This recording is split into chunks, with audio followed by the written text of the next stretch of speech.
Welcome to the deep dive. Today, we're doing things a little differently.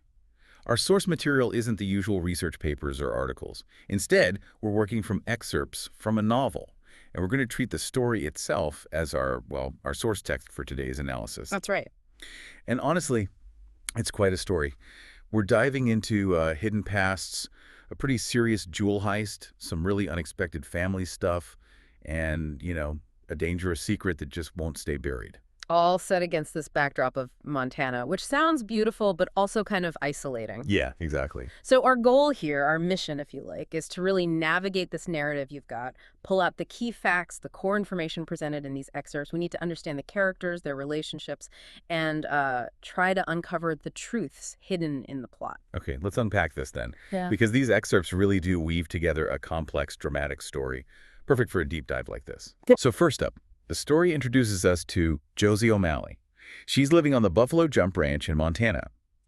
And it seems very clear right from the start that she's trying really hard to escape her past, specifically her past in Texas. Yeah, the contrast is laid out pretty explicitly in the text. You get these descriptions of Montana snow, peaks, pine trees versus the Texas hill country she left behind.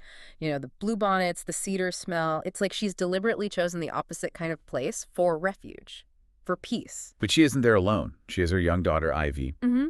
And the source makes a specific point about Ivy's appearance.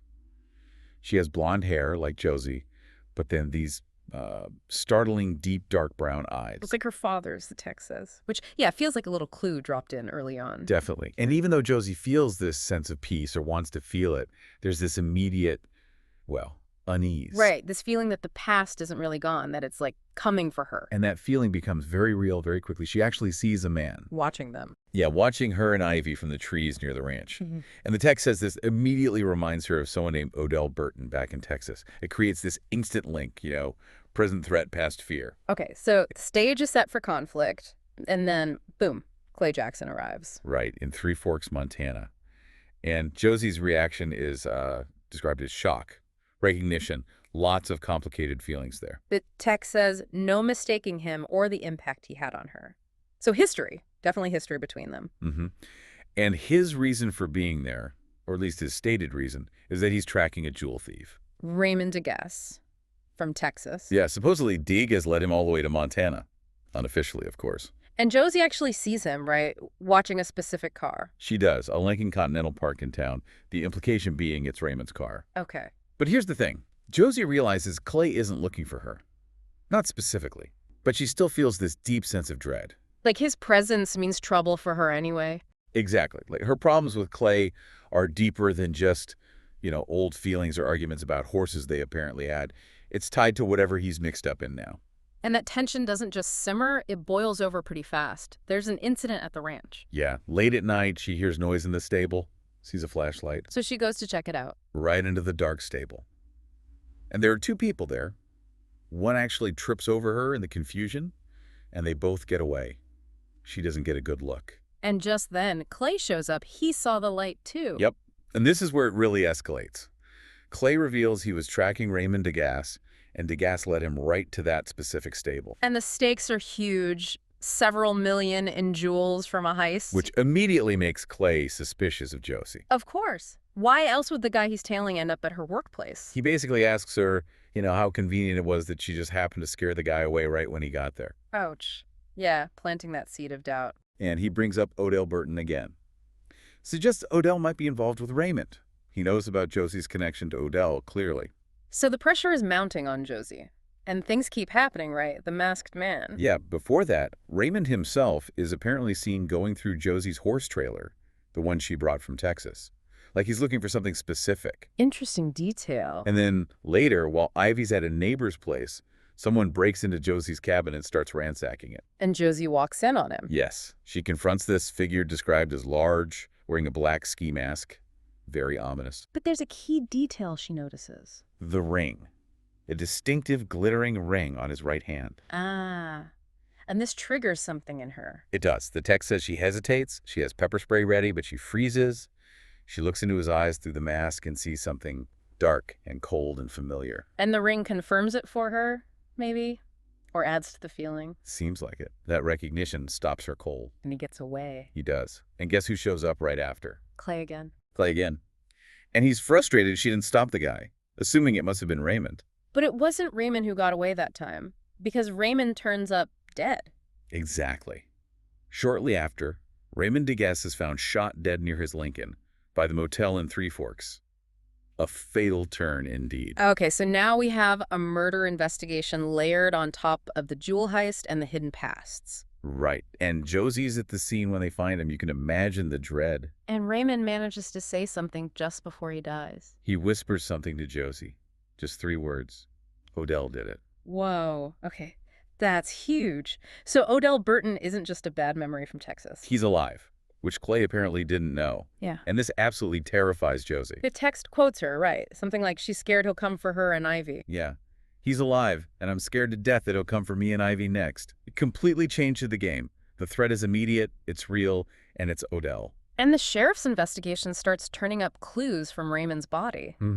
They find this odd map, drawn almost like a child's picture, and some phone numbers. Including the gallery owner whose jewels were stolen. Brandon Williams, yeah. And another number. Which turns out to be Josie's dad's number in Texas. Right. All these threads starting to connect, maybe. Or just getting more tangled. Well, it definitely leads to a major confrontation between Josie and Clay. He's still suspicious, probably even more so now. Oh, yeah. He thinks she's hiding something about Odell. Or maybe even involved in the whole heist somehow. And the pressure finally makes her talk. Yeah. About why she really left Texas. It wasn't just about escaping a feeling. She confesses she left because she was pregnant. Ah, okay. And she believed Clay didn't want her, didn't want a baby. Plus, she was scared of how her family would react to him. She mentions worrying about a shotgun wedding or shoot the man. Wow. Okay, that explains the panic, the running away. And then she tells him about the night Ivy was conceived. The night by the creek 2 years ago? Yes. She says she went to him after he'd been hurt, bucked off that horse, Diablo, that they made love. Yeah. And that she's a virgin. And Clay, he doesn't remember this clearly. The text says he struggles to recall it because of his condition that night, being injured. Right, right. And then comes the real bombshell. The reason for telling him all this. Ivy. Josie tells him Ivy's his daughter. Oh, man.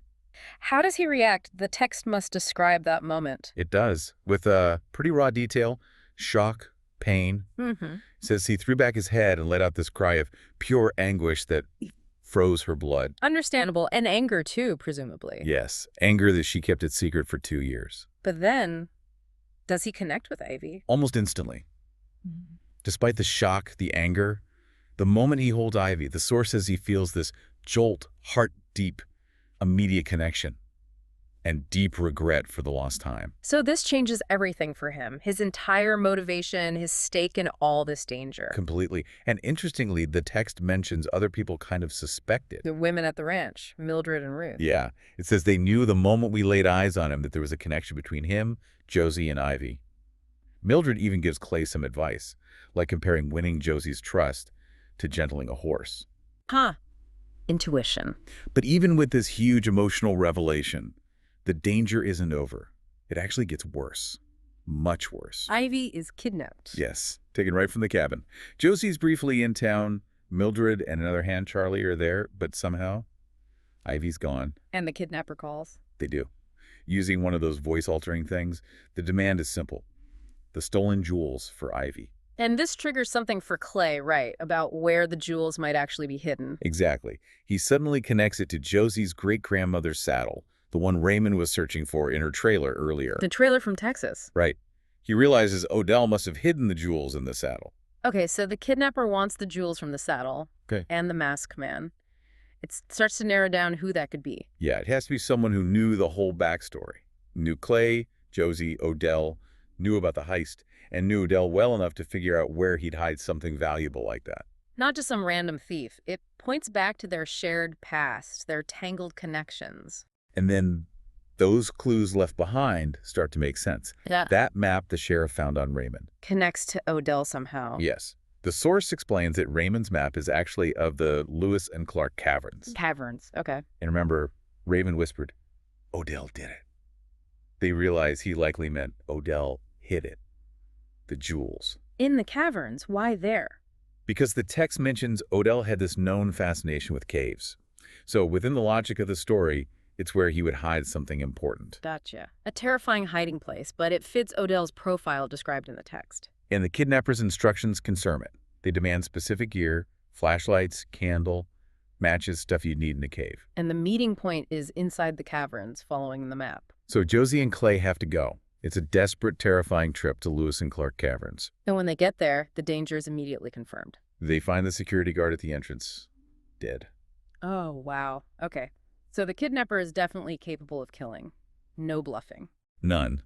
And faced with that, and with Augie's life on the line, any remaining mistrust between Josie and Clay just evaporates. They have to rely on each other completely now. The text even mentions Clay whispering, "We can do this, Josie." Yeah. United against the darkness, literally and figuratively. So they go into the caverns, following the map. Into this huge, dark, complex system. The text mentions some of the locations on the map: the pit, garden, waterfall, a place marked end, another called paradise, the finish. Sounds like a maze. And they find someone inside, not Odell initially. They find Mildred first, tied up, but alive, thank goodness. And she confirms Odell took Ivy deeper in. Yes, further into the cave system. And then they confront Odell himself. What's he like? The text must describe him. It does. Says he looks thinner, gaunt, eyes more deep-set, rangier, and crucially, if anything, he looked meaner, crazier. The past has definitely not been kind to him, or maybe it just revealed more of who he was. So the exchange, they have the jewels from the saddle now. They give Odell the jewels. But then he refuses to give Ivy back. Just pure cruelty. And Josie reacts. Like a cornered mother. The text says she attacks him fiercely. And then a gunshot. Yeah. Out of the darkness, echoing in the cave, Odell is hit. Shot by whom do they see? They see someone escaping. Just a glimpse of movement, another light disappearing. But Clay recognizes him. Who is it? Brandon Williams. The gallery owner. The victim of the original heist. The very same. A massive twist. The betrayal runs even deeper. Wow. Okay. And Odell, as he's dying, does he say anything else? One more word. Whispered to Josie, just like Raymond, he says, crawl. Crawl. Another cryptic clue. What happens then?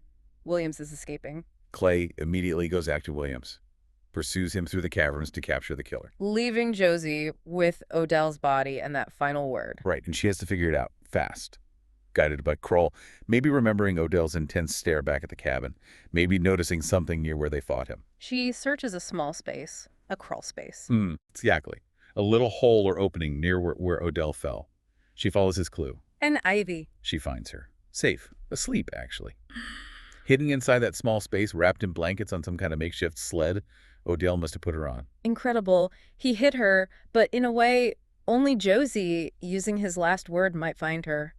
Twisted, but wow. Meanwhile, Clay catches Williams. And Williams confesses. He does. Admits everything. He killed Raymond and Odell because they double-crossed him after the heist. They were all in it together initially, apparently. So Williams wasn't just a victim. He was part of it and then turned on his partners. How did he know about the caverns? Get this. Raymond had bought a schematic, like a detailed map, of the cave system from Williams' own gallery gift shop sometime earlier. Yeah. Williams knew exactly where they might be going. Unbelievable. The whole web revealed. Williams is arrested. Odell is confirmed dead, for real this time. The immediate danger is over. And then the reunion. Clay finds Josie and Ivy. Yeah, the text describes his heart bursting. Just overwhelming relief and emotion for all of them. So they get Ivy checked out at the hospital. Yes, confirmed she's okay. And Clay finally has a moment to really process everything. The night, the past 2 years, how wrong he was about Josie. Does he apologize? He does. Says, I was wrong about so many things.